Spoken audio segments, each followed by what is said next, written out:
Hello everyone, how is it going?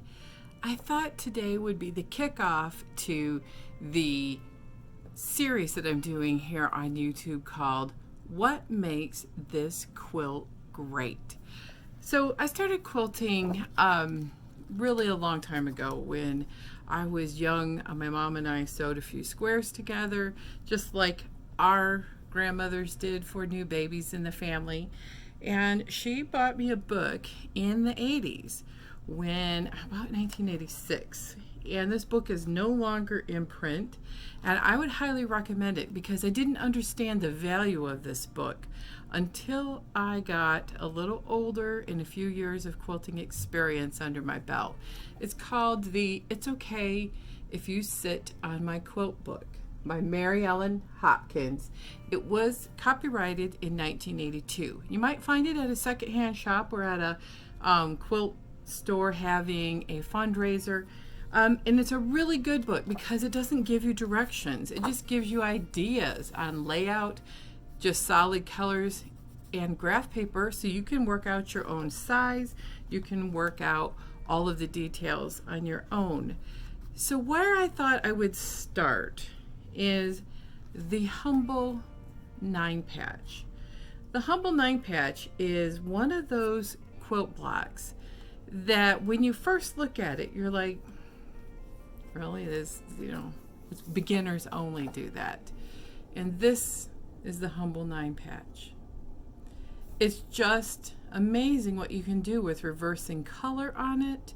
And the Humble 9 patch, if you don't know how to make it, I'll put a link in the description below of a video that I did on how to start quilting making the 9 patch. The 9 patch is perfect. Why is it called a 9 patch? Well, all of the different units in here are called patches, all the little squares, and there are 9 of them. So this is called a 9 patch. But look what happens when you combine the 9 patch as a connecting block with a snowball. Snowball will do a different day. This is magic. So I wanted to do something that really popped like this in the early days. It was something to use up scraps. It was a quilt that I made in twin size, and I wanted it to be very, very reminiscent of an Irish chain, which is a lot of these different 9 patches put together in a specific arrangement. And that's something that is amazing. You can arrange this with different colors, different arrangements, and you'll have 1,000,001 possibilities. So let me show you a couple of the blocks on the quilt that I made and how easy it is to make an entire quilt with nothing but 9 patches. I love these birds. They're very sweet and old-fashioned. So all I did when I first started is I used a lot of muslin. So it's muslin, which is not a super high quality fabric. I've learned over time, if you don't buy a specific thread count. This quilt has held up. You can buy higher quality. I'm just going to say, if you're going to buy muslin, get a higher quality. It's just an unbleached cotton, and I picked just scraps of things that I really enjoyed. And you can see here, I made it. This is a 12-inch block, and I used all of the same colors in each corner and in the center on that one.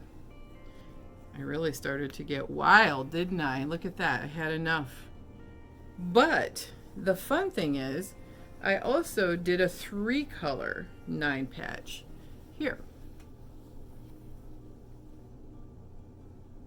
That gives it a whole different look if you did the entire quilt with a focus or a dominant color in the center of the 9 patch. So I made a 9 patch block, 12.5 inches, and then I cut a 12.5 inch plain block. And then I alternated that all through the quilt.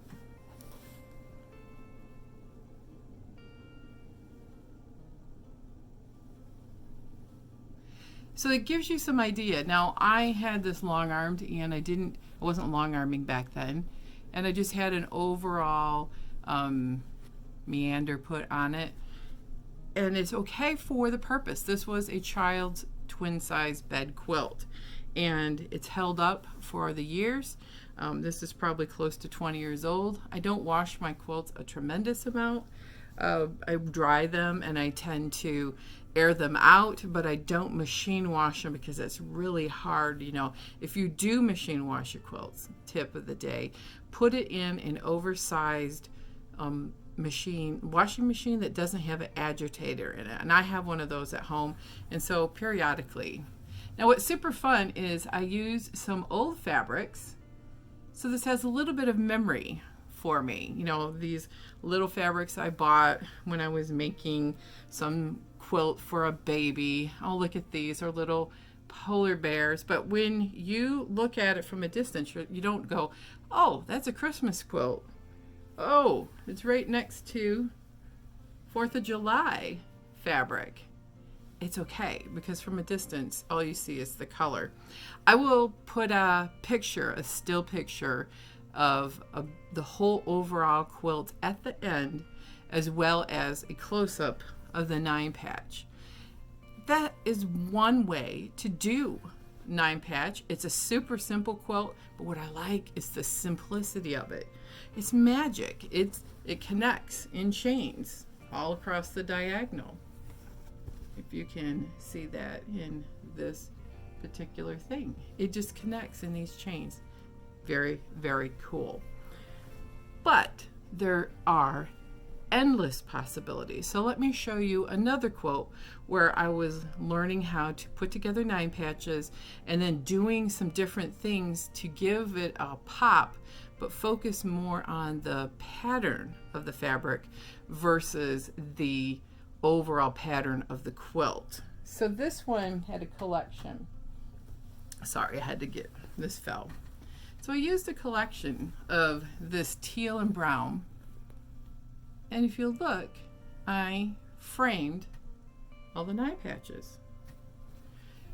But you have to really look at how I did it. See, this one has the light colors in the corner, and then this one has light colors in the corner. This one has dark colors in the corner, and one in the center. Totally different because I framed each of these with a color in the collection that I liked. This one is really nice. I like how the paisley really pops out. You look at the beautiful colors, and then the sashing, well, the frame, and then I sashed it with the lighter color. And actually, I think my mom made this quilt. We did it together as a collaboration. So when I say I, you know, Mom, sorry. If you pieced this one, I love this quilt. And yeah, I quilted it though.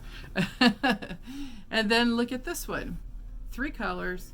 You have the bright color in the center. That's a very nice contrast with the dark colors in the corner, framed with this beautiful paisley, and then sashed with a border of this lovely cream color. Now, what kind of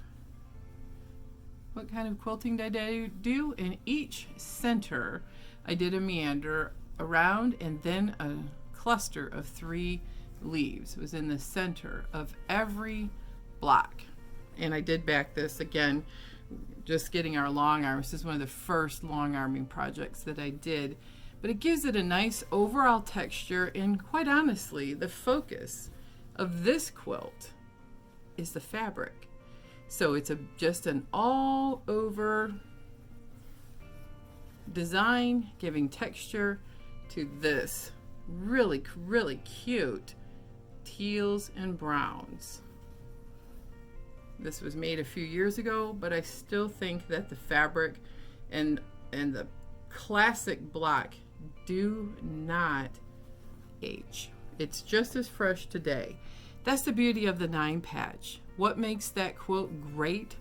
9-patch quilts never go out of style. They are extremely versatile. You can sash them, you can put them next to a block of any kind. I just showed you one with a plain block, But let's use your imagination a little bit.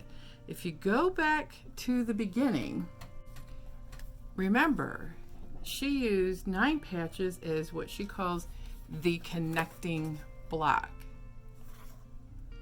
If you put a snowball in here, it gives it a totally different arrangement.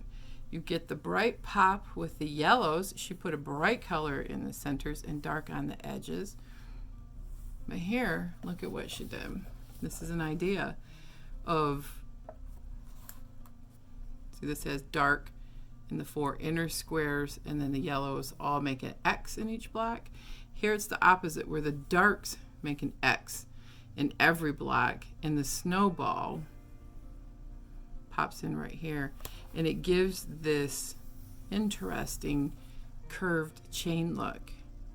Now what's super fun is if you put this with a different block, just think what you could have in each little space. If you wanted a lot more piecing, you can put stars, you can put log cabins, you can put anything. What makes this great? It never goes out of style. It's always a versatile block. It can stand on its own, like I showed you in the 2 quilts that I used for an example.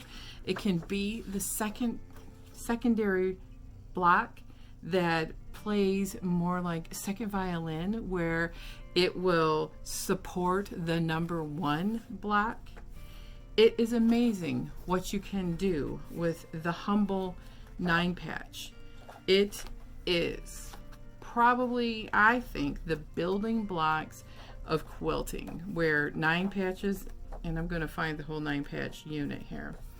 9 patches are amazing because they make the foundation of so many quilts. There was one in here called the double 9 patch that I wanted to show you. It's the 9 patch. This is a small version of my quilt, was this repeated over and over on a large scale. So you can scale it up very large, you can take it down very small, and you can make all kinds of things with things that are based on units set in 9. Look at that. We'll talk more about it. So just remember, the humble 9 patch, it never goes out of style. It always looks good. You can use fabrics of many different colors. Just think, you could do scrappy, you can do solids, you can do mini prints, you can scale it up with large prints. That's why I think the 9 patch quilt is amazing, and that is a super quilt. What makes that quilt great? Versatility. It can be the star, it can be secondary, but never underestimate the power of using 9 patches. So I will put a link in the description for how to make a 9 patch. That's on my blog, which is My Creative Corner 3. And feel free to leave comments and let me know what you think about 9 patches. And do you love them? Do you hate them? I think they're great. So everybody have a most wonderful week, and quilt on, everyone.